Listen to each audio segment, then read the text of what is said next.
Hello and welcome to Knowledge Center classes. In today's video, we are going to discuss Chapter 1 Development of Economics. ठीक है, यहाँ पे हम Chapter 1 को discuss करने वाले हैं. कमेंट में आप लोगों ने बोला था कि आपको इकोनॉमिक्स के भी चैप्टर्स चाहिए.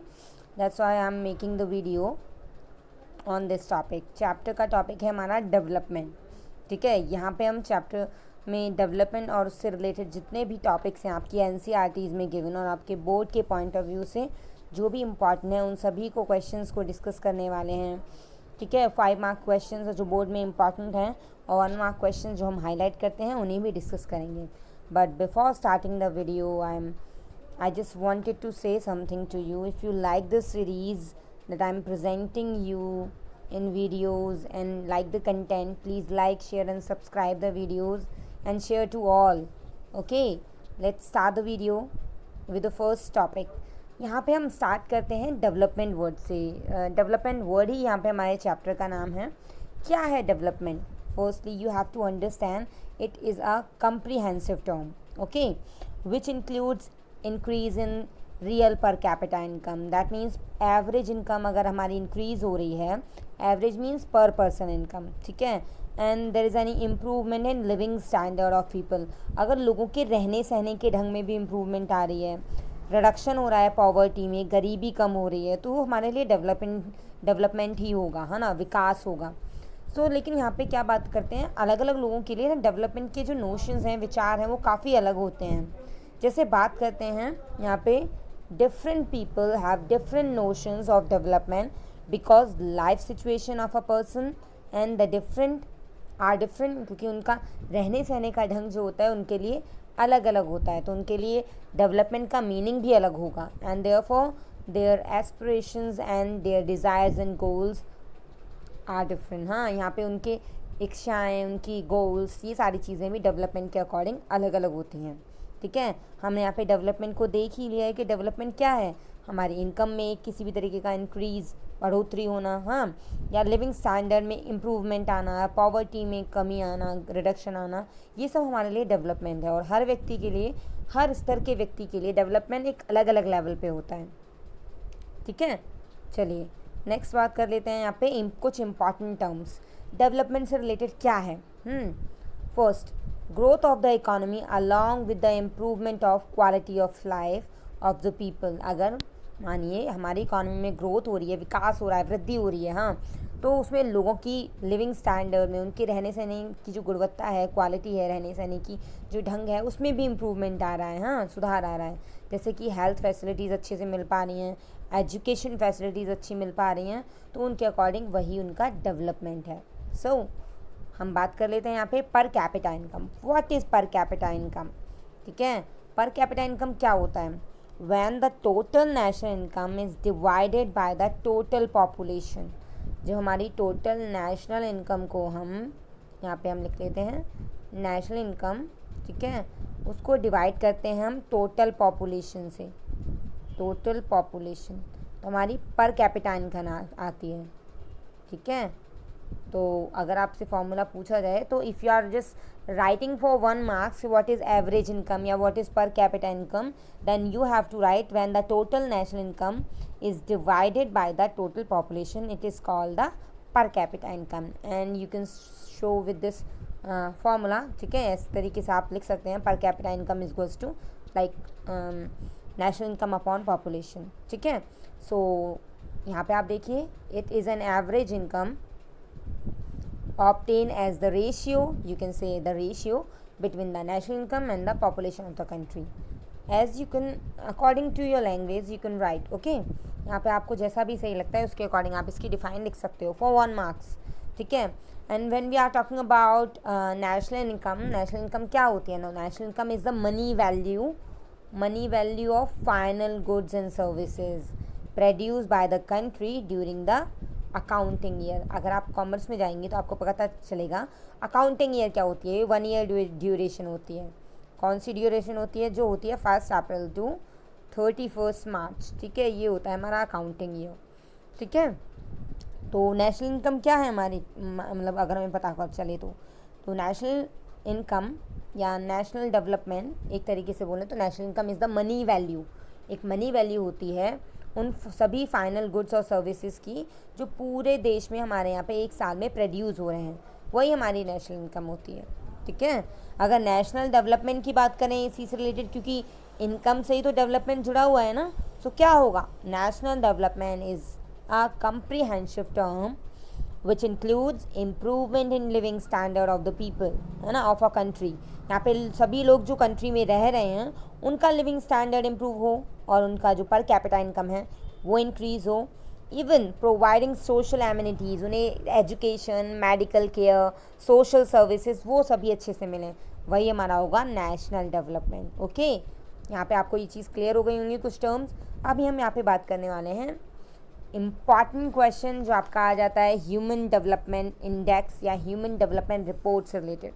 फर्स्टली हम इसको समझ लेते हैं क्या है, पहले ह्यूमन डेवलपमेंट इंडेक्स को समझिए, क्योंकि यहाँ पे बताया गया है it is a composite index, है ना, prepared by United Nation development programs. ये हमें पता है कि ह्यूमन डेवलपमेंट इंडेक्स प्रिपेयर किया जाता है किसके थ्रू, यूएनडीपी के थ्रू, और यूएनडीपी की फुल फॉर्म क्या है, United Nations development programme.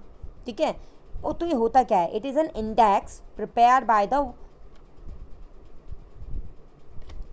UNDP, human development report हमारा पूरी तरीके से, एक सेकेंड रुक जाइए यहाँ पे, ये ह्यूमन डेवलपमेंट रिपोर्ट प्रिपेयर किया जाता है यूएनडीपी के थ्रू, और ये एनुअल रिपोर्ट होती है ना, साल में एक बार निकलती है, हर ईयर पब्लिश की जाती है। और इसके मेजर पैरामीटर्स जिनके थ्रू हम देखते हैं इसे मेज़र किया जाता है, एक तो हमारी है लाइफ एक्सपेक्टेंसी, लिटरेसी लेवल और हमारा पर कैपिटा इनकम। इन तीनों चीज़ों को यूज़ किया जाता है ह्यूमन डेवलपमेंट रिपोर्ट को निकालने के लिए, पब्लिश करने के लिए। ठीक है, तो ह्यूमन डेवलपमेंट रिपोर्ट किसके थ्रू निकलती है, इन सभी मेजर्स को यूज़ करके, लाइफ एक्सपेक्टेंसी, लिटरेसी एंड पर कैपिटा इनकम। ठीक है, जितने भी वर्ल्ड में कंट्रीज़ हैं उनको रैंक किया जाता है इसी के अकॉर्डिंग, और उसमें फिर हम लोग यहाँ पे देखते हैं उन्हें रैंक करते हैं तो किसके बेस पे, high developed country, very high developed country, high developed and medium developed country, और उसके बाद आता है हमारा लो डेवलप्ड कंट्रीज़। ठीक है, अब जब हमने यहाँ पे बात की, थोड़ा सा कन्फ्यूज़न अगर आपको हो रहा हो यहाँ पे कि ये जो चीज़ें हैं ये किस तरीके से हैं, यहाँ पे हमने 2-3 रिपोर्ट के बारे में देख लिया ना कि यूएनडीपी है, यहाँ पे UNDP has taken education, health facility and life expectancies as the important components as the base for development, ये ले लेता है। लेकिन जब वर्ल्ड बैंक तैयार करता है अपनी, वर्ल्ड बैंक पता है हमारे नेशन को किस तरीके से डिवाइड करता है, ये तो ह्यूमन डेवलपमेंट रिपोर्ट की हो गई यूएनडीपी के थ्रू, बट वर्ल्ड बैंक जब रिपोर्ट निकालता है तो वो पर कैपिटा इनकम के बेस पे निकालता है, और ये यहाँ पे 3 मेजरमेंट लेके चलता है। ये थोड़ा सा डिफरेंट देख लीजिएगा, डिफरेंस है इनमें। यूएनडीपी काफ़ी ब्रॉड कॉन्सेप्ट लेके चलता है, इसका जो कॉन्सेप्ट है वो कैसा है, ब्रॉड है, और वर्ल्ड बैंक का कॉन्सेप्ट है नैरो, काफ़ी नैरो कॉन्सेप्ट है, क्योंकि एक ही मेजरमेंट को पर कैपिटा इनकम को लेके चल रहा है ना, तो इससे आपको पता चल गया होगा। तो इससे हमें पता चल जाता है कि किस तरीके से कंट्रीज़ को क्लासीफाई किया जाता है on the basis of the report, और उस रिपोर्ट से क्या क्या कंपोनेंट्स हैं। यहाँ पे ये आपके लिए 3 मार्क क्वेश्चन हो सकता है आपके बोर्ड के पॉइंट ऑफ व्यू से, और ये कई बार आया भी है, तो इसे ध्यान से देख लीजिएगा। ठीक है, ह्यूमन डेवलपमेंट रिपोर्ट क्या है, किसके थ्रू पब्लिश की जाती है, व्हाट आर द पैरामीटर्स जिन्हें यूज़ करके ये रिपोर्ट तैयार की जाती है, ये एनुअली पब्लिश की जाती है। ठीक है, और यहाँ पे कैटेगराइजेशन इस तरीके से होता है। कुछ इंपॉर्टेंट टर्म्स के बारे में बात कर लेते हैं, जैसा कि हमने देखा कि यूएनडीपी बहुत सारे पैरामीटर्स यूज़ करती है। हाँ, वर्ल्ड बैंक के कंपैरिजन में तो काफ़ी अच्छे पैरामीटर्स यूज़ करती है। कौन कौन से पैरामीटर्स के थ्रू हम लोग देख सकते हैं, क्या क्या टर्म्स हैं, ये 1 मार्क्स में आपसे पूछ ली जाती हैं। ठीक है, तो first term is infant mortality rate. What is infant mortality rate? The question arises in our mind कि क्या होता है infant mortality rate? तो it indicates, remember that, it indicates the number of children, okay, that die before the age of 1 year. Age of 1 year as a proportion of 1,000 live children born in that particular year. ठीक है, एक साल में ऐसे बच्चों की संख्या जो मर जाते हैं एक साल में, है ना, जितने कि एक साल में 1000 बच्चों पे जितने भी पैदा हुए हों उनके कंपैरिजन में जितने बच्चे डाई हो जाते हैं, मर जाते हैं, उन्हें हम बोलते हैं इन्फेंट मोर्टेलिटी रेट। अच्छा, ये होता क्यों है? ये होता है इसीलिए क्योंकि वहाँ पे हेल्थ फैसिलिटीज़ और एजुकेशन फैसिलिटीज़ नहीं होती हैं। लोग अवेयर नहीं होते हैं कि बच्चों को क्या क्या चीज़ें दी जानी चाहिए, एक मदर को क्या क्या चीज़ें दी जानी चाहिए। सो एक क्वेश्चन आता है माइंड में, एक स्टेट है केरला जहाँ पे लिटरेसी रेट काफ़ी हाई है ना। So why Kerala has a low infant mortality rate? क्यों? सोचो। Because it has adequate provision of basic health and educational facilities, क्योंकि वहाँ पे हेल्थ और एजुकेशनल फैसिलिटीज़ काफ़ी अच्छे से हैं, उनके लिए प्रॉपर प्रोविजंस हैं। ठीक है, ये 1 मार्क क्वेश्चन हो सकता है आपके लिए। लिटरेसी रेट के बारे में बात कर लेते हैं। व्हाट इज़ लिटरेसी रेट या what do you understand by literacy rate? So literacy rate क्या है? It measures the proportion of literate population in the 7 and above age group, मतलब 7 साल से ऊपर के एज ग्रुप के लोग जो लिखना पढ़ना जानते हैं, वो सब टोटल पॉपुलेशन का जितना भी पार्ट है वो लिटरेसी रेट में आता है। ठीक है, यहाँ पे अभी हमने एक और चीज़ देखी थी, लाइफ एक्सपेक्टेंसी। तो वो क्या है? Average expected length of the life, ठीक है, of a person is known as life expectancy. अगर आपको याद रहे तो इसे याद रखिएगा। ठीक है, ये याद रखने लायक चीज़ भी है क्योंकि यहाँ पे वर्ल्ड बैंक नहीं, UNDP इसे यूज़ कर रही है।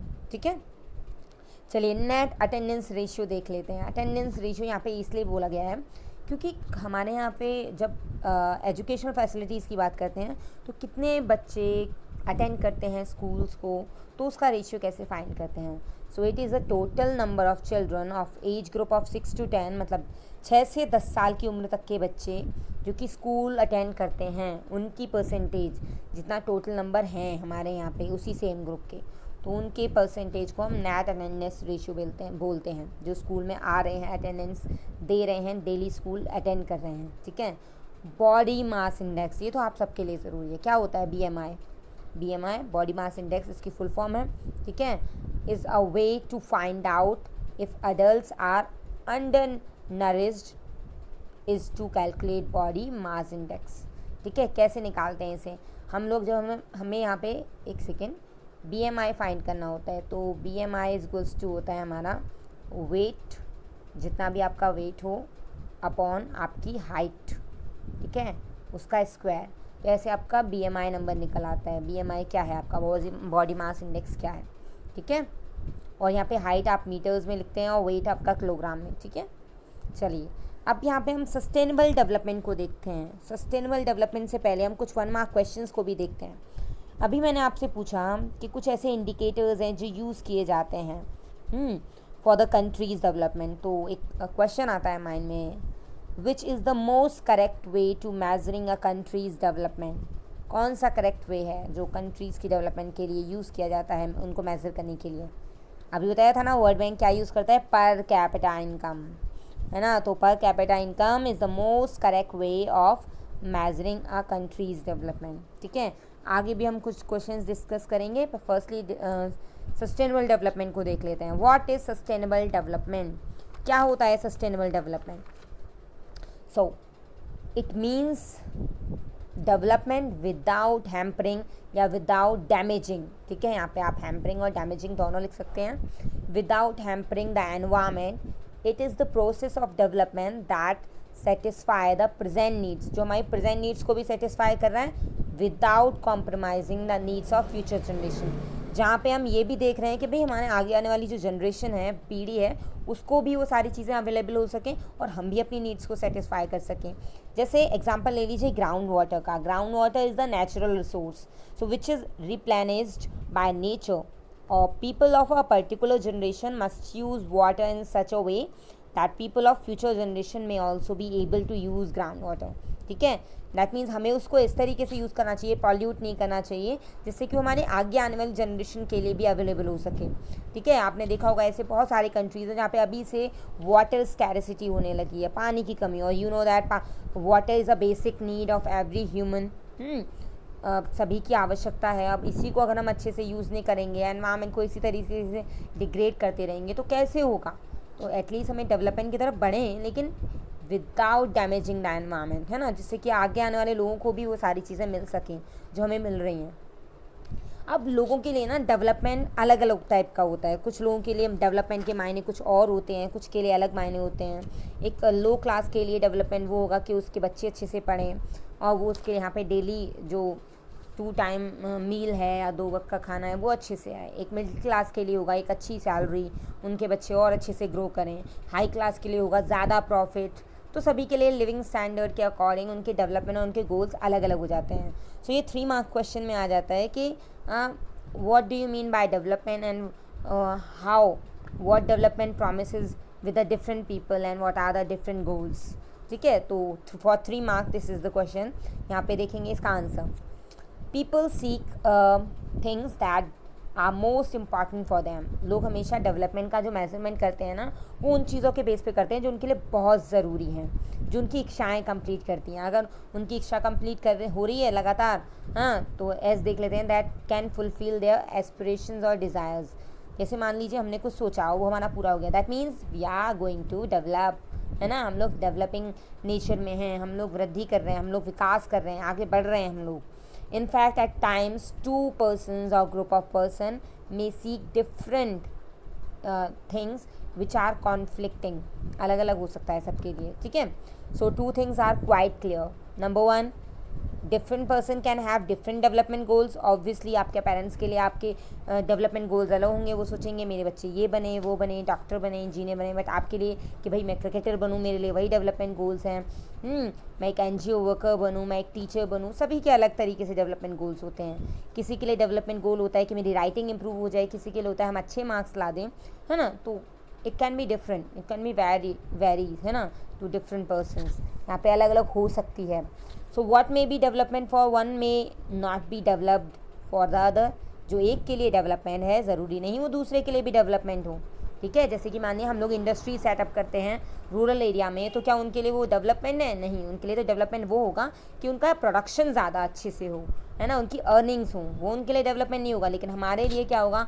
हमारे लिए वर्क इंडस्ट्री सेटअप हो जाना, हमारे जो सिटीज़ हैं उनमें सारी फैसिलिटी प्रोवाइड हो जाना, वो होगा। तो एक के लिए जो डेवलपमेंट है वो ज़रूरी नहीं दूसरे के लिए डेवलपमेंट हो। So it may be even be destructive for other. दूसरे के लिए बुरा भी हो सकता है और अलग भी हो सकता है, काफ़ी डिफरेंट हो सकता है, अंतर है सब चीज़ों में। So what people desire are, अब लोगों को क्या चाहिए डेवलपमेंट के लिए? एक तो रेगुलर वर्क चाहिए होता है, बेटर वेजेस चाहिए होते हैं और डिसेंट प्राइस पे हमारे क्रॉप्स और बाकी अदर प्रोडक्ट्स प्रोड्यूस होते रहें और सेल होते रहें, ये उनके लिए होता है। हाँ, वर्कर्स के लिए और पीसेंट्स के लिए तो यही डेवलपमेंट है। और अगर अलग शब्दों में बोलें तो दे वांट मोर इनकम, मतलब अगर उन्हें सैलरी उनकी इनकम अगर बढ़ रही है तो वही उनके लिए डेवलपमेंट है। सो पीपल, और इसके अलावा क्या गोल हो सकते हैं? ये इम्पॉर्टेंट है, बहुत ज़्यादा इम्पॉर्टेंट है ना। You can right in your answer. People also seek things like equal treatment, उनके लिए वो भी डेवलपमेंट है। जैसे हमारे यहाँ पहले नेशनलिज्म नहीं था तो इक्वल ट्रीटमेंट नहीं मिलता था, फिर लोग हमारा कॉन्स्टिट्यूशन आया, तो हमें इक्वल ट्रीटमेंट मिलने लगा, फ्रीडम मिली, हमें सिक्योरिटी मिली, रेस्पेक्ट मिली, तो वो भी क्या है? एक डेवलपमेंट है ना। पहले से काफ़ी विकास हो चुका है, लोगों की थिंकिंग चेंज हो चुकी है ना। It's also a development. तो जिस भी तरीके का चेंज हो लोगों के अंदर अलग अलग तरीके से डेवलपमेंट का मीन डेवलप करता है, ठीक है। अब यहाँ पे हमने पीछे देखा था कि किस तरीके से वर्ल्ड डेवलपमेंट रिपोर्ट निकलती है, UNDP अपना इंडेक्स निकालता है ह्यूमन डेवलपमेंट। हाँ, तो यहाँ पे हम देखते हैं ह्यूमन डेवलपमेंट इंडेक्स के बारे में और बाकी और चीज़ों के बारे में कि कंट्री किस तरीके से कंपेयर कर सकते हैं हम उनकी डेवलपमेंट को।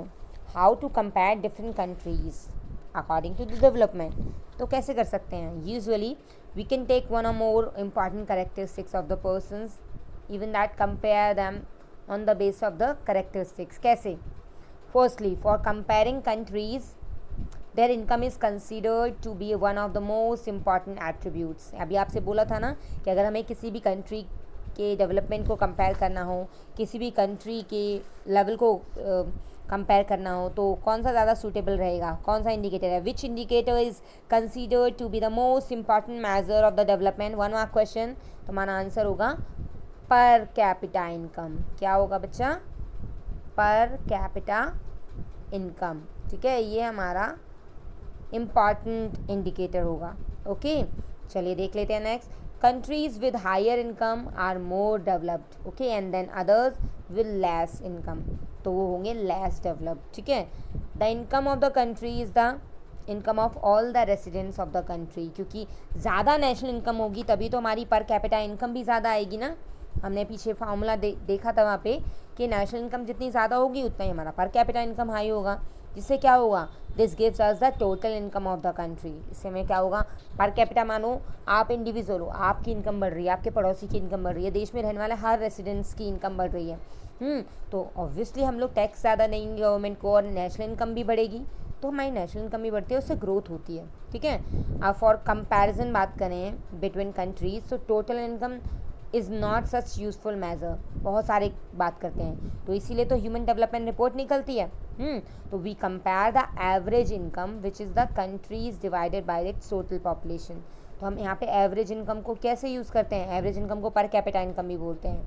अगर आपसे पूछा जाए what is the another name of per capita income, so you can write the average income is also known as per capita income. ठीक है, और पर कैपिटा इनकम यूज़ कौन करता है, वर्ल्ड डेवलपमेंट रिपोर्ट यूज़ करती है।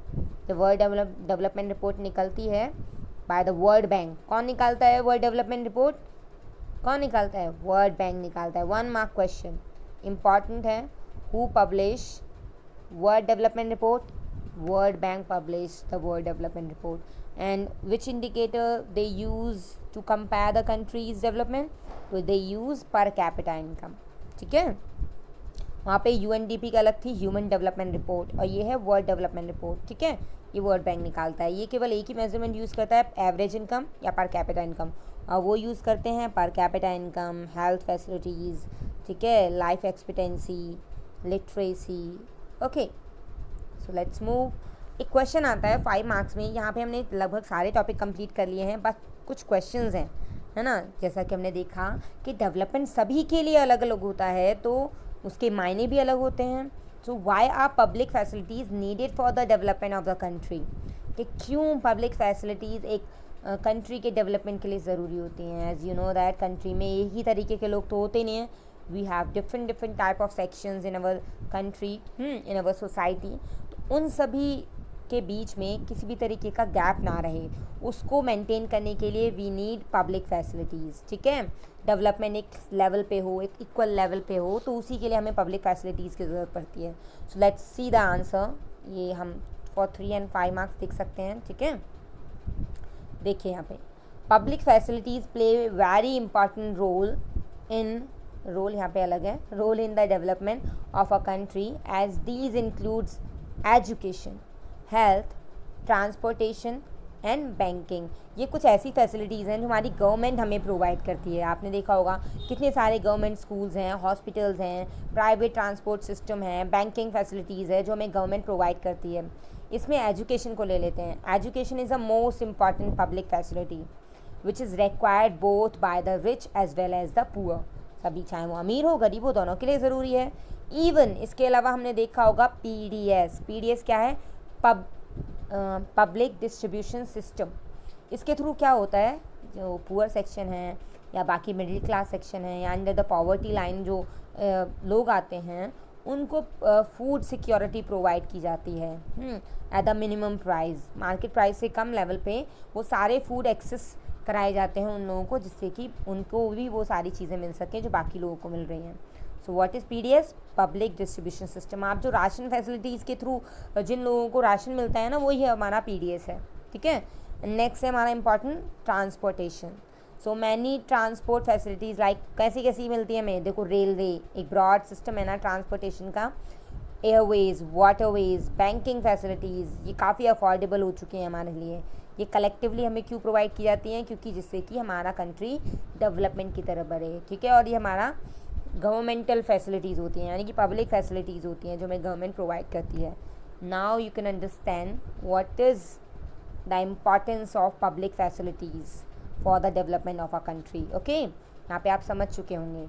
अब एक लास्ट क्वेश्चन एक माइंड में आता है मेरे में कि कुछ ऐसी चीज़ें होती हैं, एक सिंपल 1 मार्क्स में पूछूँ ना, तो मैं आपसे ऐसे पूछूँगी, name any 2 things that money can not buy. ऐसी चीज़ें बताओ जिससे पैसे खरीद नहीं सकते। So if this question is asking for 1 marks, तो आप क्या आंसर करेंगे, एक तो एनवायरनमेंट जो पॉल्यूशन फ्री हो, दूसरा पीस शांति, है ना, और ह्यूमन माइंड हम ऐसे नहीं खरीद सकते ना, ऐसे थोड़ी है कि मैंने पैसे दे दिए, भगवान जी ने हमें माइंड दे दिया, नहीं ना, हमें एक्सेस करना पड़ता है, उसके लिए मेहनत करनी पड़ती है, पैसे से नहीं खरीदा जा सकता। अदरवाइज़ देखो, फ़ीस तो सभी लोग देते हैं, बट वही जिनकी डिज़ायर होती है आगे अच्छा कुछ पढ़ने की वही लोग पढ़ने की कोशिश करते हैं। तो पैसे से थोड़ी कुछ खरीदा जा सकता है, ये तो हमारी डिज़ायर पे डिपेंड करता है ना। तो यहाँ पे हम देखेंगे, money can't buy all the goods and services that one needs to live well, है ना। जीवन को अच्छे से जीने के लिए ज़रूरी नहीं कि सारी चीज़ें हम पैसे से ही खरीदें, है ना। कुछ ऐसी भी चीज़ें हैं जो बिकाऊ नहीं होती। अब कौन कौन सी ऐसी चीज़ें हैं, ये आपको 3 मार्क्स में आंसर देना है। तो आप किस तरीके से दे सकते हैं, देखिए आंसर यहाँ पे मैंने आपके लिए नोट किया है। मनी और material things that one can buy with it is one factor on which our life depends. मतलब पैसे से हम लगभग सारी चीज़ें खरीद सकते हैं obviously, but the quality of our life also depends upon non material things. जैसे कि ऐसा नहीं है हम लोग पास पैसे होंगे तो हम सभी लोग खुश होते हैं, नहीं, पैसे होने के बावजूद भी कुछ ऐसी चीज़ें चाहिए होती हैं जिनके बिना लोग खुश नहीं रह सकते। जैसे कि अगर हम इक्वल ट्रीटमेंट दें सभी को, अपने हों, छोटे हों, बड़े हों, या कोई नीचा है हमसे या ऊंचा है, कुछ बिना ये देखे हम उनसे समान भाव रखते हैं, इक्वल ट्रीटमेंट रखते हैं, सबको फ्रीडम मिलती है, सिक्योरिटी प्रोवाइड होती है, सुरक्षा, और एक दूसरे के लिए रेस्पेक्ट है, तो क्या हमारे लिए पैसे से ज़्यादा कीमती नहीं है? ये सारी चीज़ें आप पैसे से खरीद सकते हो? नहीं खरीद सकते, हाँ। तो इसीलिए ज़्यादा इम्पॉर्टेंट है एक लाइफ को अच्छे से जीने के लिए। So money can not buy us pollution free environment and medicines, unadulterated medicines, even peace, शांति को भी हम पैसे से नहीं खरीद सकते, कितना भी कर लो, हाँ। So there are many facilities like schools, colleges, parks, hospitals which can individual can not afford. ऐसी बहुत सारी चीज़ें हैं ना, ऐसा नहीं है कि सब लोग इन सब को अफोर्ड कर पाते हैं। आप देखो, मिडिल क्लास और एक पुअर सेक्शन से रिलेटेड जो पर्सन है वो एक अच्छे स्कूल में अपने बच्चों को नहीं पढ़ा पाता, हॉस्पिटल में ट्रीटमेंट नहीं ले पाता, तो सभी लोग अफोर्ड नहीं कर सकते। इसीलिए इन चीज़ों को प्रोवाइड करने के लिए, इस गैप को कंप्लीट करने के लिए गवर्नमेंट क्या प्रोवाइड करती है? पब्लिक फैसिलिटी प्रोवाइड करती है। अभी हमने प्रीवियस क्वेश्चन में यही देखा था, है ना। एक कंट्री के डेवलपमेंट के लिए पब्लिक फैसिलिटीज़ प्रोवाइड करना ज़रूरी है बाय द गवर्नमेंट, क्योंकि ऐसे बहुत सारे लोग हैं जो उसे अफोर्ड नहीं कर सकते, है ना। सो यहाँ पे हमारे कई क्वेश्चन कंप्लीट हो चुके हैं। चलिए इन क्वेश्चंस को ख़त्म करने से पहले हम यहाँ पे देख लेते हैं कुछ ऐसी चीज़ें, कुछ क्वेश्चंस, 1 और 2 क्वेश्चंस हम लोग आपसे पूछने वाले हैं। तो आपको कमेंट बॉक्स में अगर वो क्वेश्चंस आते हैं आफ्टर कंप्लीटिंग दिस वीडियो, उन्हें कंप्लीट करके नीचे आंसर दीजिएगा। First question, which organization classify countries as rich country and low country on the basis of per capita income? समझ में आया? कौन सी ऑर्गेनाइजेशन रिच और पुअर कंट्री क्लासीफाई करती है according to the per capita income? बस एक ही मेजरमेंट को यूज़ करके बता रही है कि कौन सा रिच है और कौन सा पुअर है। तो आपको बताना है वो UNDP है या वर्ल्ड बैंक है, ठीक है, इसे बताइएगा प्लीज़ मुझे। और इसके अलावा बताइए, what is the main development goal for a landless rural labourer? एक मज़दूर है जिसके पास ज़मीन नहीं है, रूरल लेबरर है, उसके लिए डेवलपमेंट गोल क्या होगा? मैं जानना चाहती हूँ आपके अकॉर्डिंग क्या होगा? अच्छी ज़मीन, रेगुलर वेजेस और बेटर वेजेस, या अच्छा घर, या मतलब कुछ भी जो आपके माइंड में आ रहा हो वो मुझे लिख के बताइएगा कि उसके लिए एक मेन डेवलपमेंट गोल क्या होगा, ठीक है। और कुछ ऐसी भी चीज़ें हैं, कुछ जैसे कि हम लोग नहीं खरीद सकते, name any 2 things that money can not buy, इस क्वेश्चन का आंसर भी दीजिएगा। मैं आपको ये बता ही चुकी हूँ, ठीक है, तो प्लीज़ कमेंट में आंसर दीजिएगा।